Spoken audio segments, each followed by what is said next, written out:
Chief Finner, first of all, I hope you had an amazing Thanksgiving with your family. I really did, Dana, and I hope you as well. And can I just say something to my friend? Thank you so much. You are truly an institution in our great city and such a huge friend of HPD, coming to do our cadet graduations for so many times, time and time, giving up your own valuable time.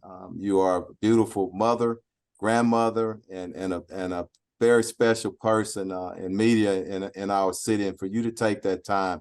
So thank you so much, and I love you. Well, I love you too. And you know, it's a joy doing these HPD cadet graduations with these people who are about to enter into a zone. And I'll tell our viewers what you say to them has always touched my heart. And I've never heard this before. And it's such wisdom. You are meeting people on perhaps their worst day. Give them and show them dignity. Yes. And it just is like, this is our police chief in the fourth, maybe the third largest city, teaching those people who have chosen to follow their calling such an amazing character trait that I never learned that from my parents. So I thank you for teaching all of us that, because that's an amazing thing to really think about. Yes. You're meeting someone on their worst day. Our Yeah. first reflex would be to just be mean and defend yourself, but you're saying no. It's just beautiful. I love that sentiment. Yes. Well, I thank love you. that. You know, when you get up and you open up for us, your heart and your faith, it just goes all over the room. So it's very easy for me to follow you every day. Well, Every I time. Yeah. appreciate it. I appreciate it. And just so folks know, we've both been doing this same job. You've been in HPD for 33 years. I've been at Sunny for 33 years. My Yes. job's a heck of a lot easier than yours. How you've been able to diligently work your way up. You were in a cadet class 33 years ago. And I Yes. know you tell them that. And now look at you, still humble, still working hard. I said I would give anyone who works hard and is humble a chance to do anything, because those are such great traits that people Thank you. need to understand. Thank you so much. And it's really easy because you have so many great employees on our department, but Mhm. more importantly, the great citizens in our city, second to none. And I mean that from the bottom of my heart. And that's what you're working on. I mean, we've had all these cities during the pandemic. It has just been crazy what's been going on. And Houston has suffered as well. And I thought it'd be kind of like neat to do a year-end state of our city type approach with you. I know you love community policing. So what have you devised? What are you and the command staff working on to make us feel safe and be safe? We just want to keep doing some of the things that we're doing. I do want to pause and just when you talk about the state of the city and you look at crime, you have to start kind of from the beginning. And it was before the pandemic. When you look at Hurricane Harvey, it came in and it wrecked our criminal justice system. We didn't have trials for a couple of years. And then the pandemic came in. So we're worse off than any city, any county in the entire nation. But with the great work of men and women on our front line, and I mean both classified and support, we're able to drive those numbers down. And people, there's still crime in our city. When you look at the high points, 160,000 cases backed up, 1,500 murder cases. Of those 1,500 murder cases, 500 capital murder cases, 5 years for some murder cases to get to trial. That adds to it. And then the bickering amongst, and I'm not pointing at one individual, I'm just saying as a group, the criminal justice system in a whole. I've been doing this for 33 years, as you know. And this current state that we were in, just going backwards and forward and not being solution based, I meant to say, you got police officers attacking the DA saying things, the judges. Look, no, we've come together, I think, in a way. Citizens deserve to hear solutions. They don't want to hear about the problems. But what have we done and where are we to answer your question? all of the numbers are down. Our murder numbers are down, and I don't want to go too much into stats because we do have to touch on perceptions, and that's what really drives people. They have to know that the police department is here. We're standing strong and in partnership with all of our federal agencies, our local and our state partners. We're going to stand strong and continue to stand strong, but we have to do it with our citizens. When you look at homicides, even though they're down 19%, they can go down even more. And we want citizens to make better decisions. Check your emotions at the door when you leave the house. And you know what, be more tolerant of people. We know we have so many guns out here in our streets and in our city, but know that, and know when you carrying a gun, emotions are gonna go. So if you get in an argument with somebody, or they make you angry, or they cut you off in traffic, you don't take a gun and shoot at them, you know. So a lot of things like that. But I want to grab on the momentum. I'm so proud of the federal partnership we had. As you know, and I talked about it in several press conferences, how our federal government really supported us because they saw the need. They saw first the great partnership that we have with all our federal partners here is unlike any region in the nation right now. And this is from DC, what they came down and saw. But when Attorney General and the President comes and say, hey, we're going to help Houston, and we're going to send five or six additional federal prosecutors down there. Dana, we've knocked the heck out of some very, very violent gangs. And we really, really majorly impacted them, disrupted their activities. We got almost 70 federal indictments, and that's huge, you know. So I want us to really look at some of that positive. I know we're in a political cycle.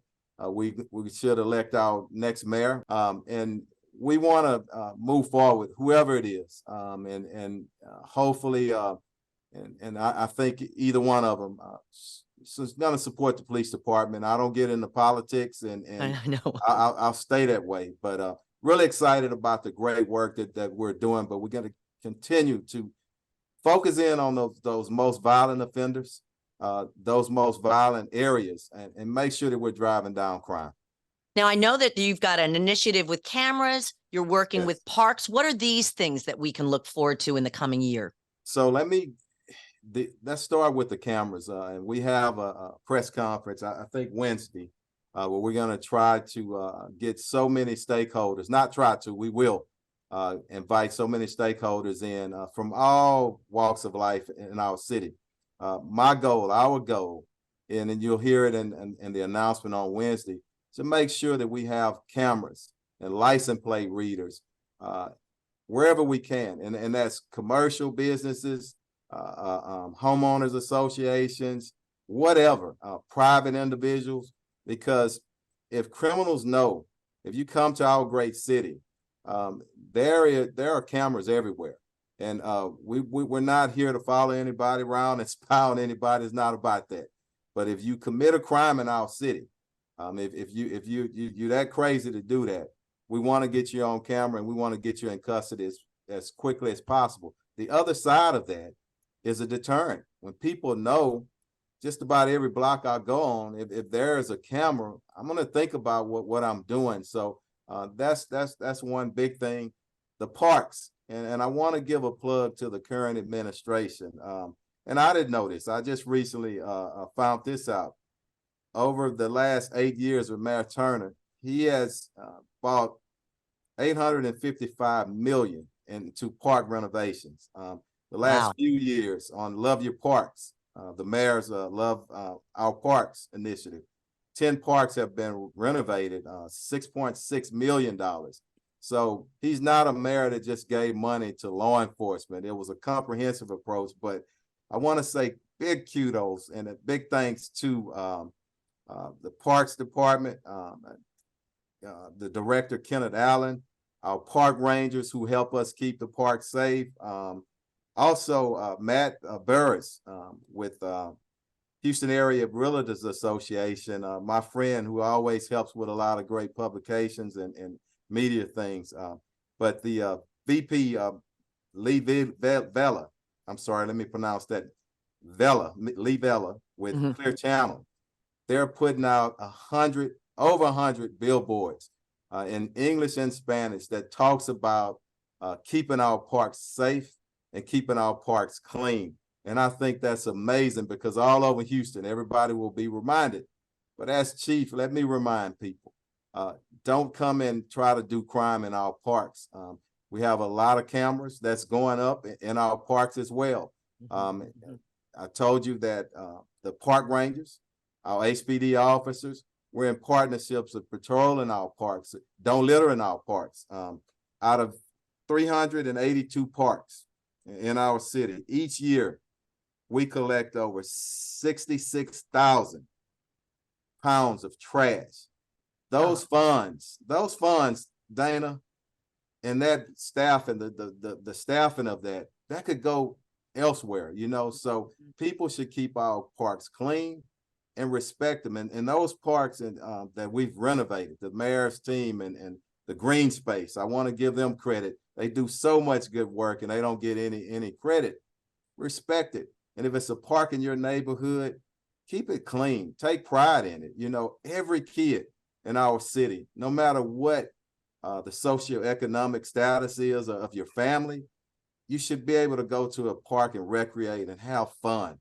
And that's my goal. I'm so serious on things like that. Every block in this city is important to me as the police chief and all of my team. It is so important. And I'm so glad, again, with Clear Channel digging deep into their pockets and supporting something like this, because everywhere you go, you see that billboard. Wow, okay, they're serious about these parks and keeping it clean. So, and we're going to enforce it. We catch somebody littering in the parks or committing crimes, we got a place for you. It's fines or possibly jail. And you know, I'm the kind of person, I got a good heart, but at the same time, people got to be held accountable, and sometimes they need a little bit of stimulus, like my mom used to say. Let's do the right thing. So I'm OCD when it comes to trash. I cannot handle trash. I'm pulling over, picking up trash. So I get the trash part of it.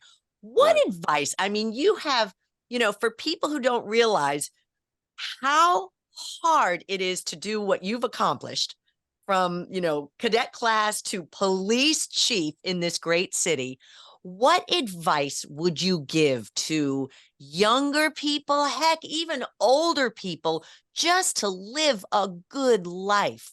What would you say?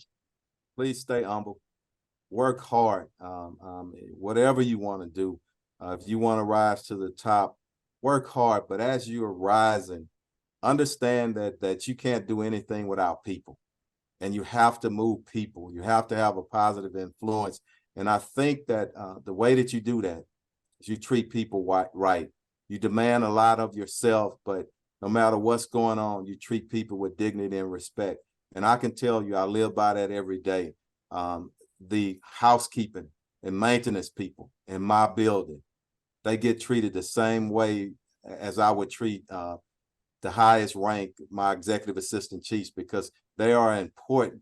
And if you move like that in life every day, and you work hard and people see your commitment, it's not just you talking, it's what are you doing? What are you saying? Look, people respect that, but I want to give all credit to God, and that's so important. A lot of people work hard. A lot of people can be chief in major cities, but he has some favor on me. And you know, I'd be crazy if I let him down and my family down. And that's what really keeps me going. I just want to touch as many people as I can in a positive way. At the same time, being a firm chief when I need to, because I have no problem with that. But I think when you show love first and you give people their dignity and their respect, they appreciate that, because most people are fairly decent. They just go through tough times. It's very, very small fraction of individuals that really have a dirty, hard, dark heart. And unfortunately, there's a place for that few that's in jail. And we pray for them, but that's where they should be. But that's only a small fraction. You got to look at positive side, look at this great city. And if I leave tomorrow, I'm so honored that I had an opportunity to lead such great men and such great women in a great organization in the best city in the world. And I get a chance to talk to my friend, the famous Dana All right, Tyson. let me ask you this. I know there are people watching and going, man, I would love to work for this man. I would love him to be my leader and teach me these principles. How do you even become an officer? What would someone do? I mean, we've graduated, little women, tall women, little men, tall men, all walks of We life. have, So what and do we do? we're so proud. Come into our recruiting division here at 1200 Travis, our headquarters, and we will get you rolling. The ages are 21 to 45. You have to be start the academy before your 45th birthday. But if you're a good character, if you we have three requirements. You could military, honorable discharge. I think it's 48 hours, college hours right now. And also we recently put in a few years ago, life experience. If you consistently work on a job full time for 3 years, that should count for something. We Yeah. want simply good people. And Dana, I'm so proud of the diversity that we have right now in our academy. We talked about it at the graduations when we got 25% females in our last classes, which have been some of the largest in the HPD history. I'm so proud of that. And the demographics, they truly reflect our city, which is the most diverse city in the nation. And I'm so proud of that because you have to have those individuals that know what motivates, what makes a group happy, what makes them sad. And that diversity is so important in 21st century policing. So we need people from every walk of life, as long as they're good character, to come in and work for what I think is the greatest agency in the world. And nobody's going to change my mind on that. You are making it quite an incredible place to work. And I just wanted to chat with you and let people see you and hear from you other than a press conference at when you're, and I've even mentioned this, the things that you have to witness and the people you have to calm down. I just wanted you to be relaxed and come and talk to us so we could get to know the real man behind this incredibly stressful job. Yeah, well, thank you so much. And I'm always stress-free when I'm with my friend. And I want to say it again from the bottom of my heart. Houston loves you, and so does your chief, Troy Fenner. I love you, and thank you. Thank you, Troy. And I love you too. And the happiest of holidays to you and your family. What a legacy you have for all your family members, what they watch you do. It's incredible to all of us. So we appreciate you. You don't showboat, you just go out and you work hard and you're humble and you do an incredible job for our city. So thank you. Thank you. Thank you so much.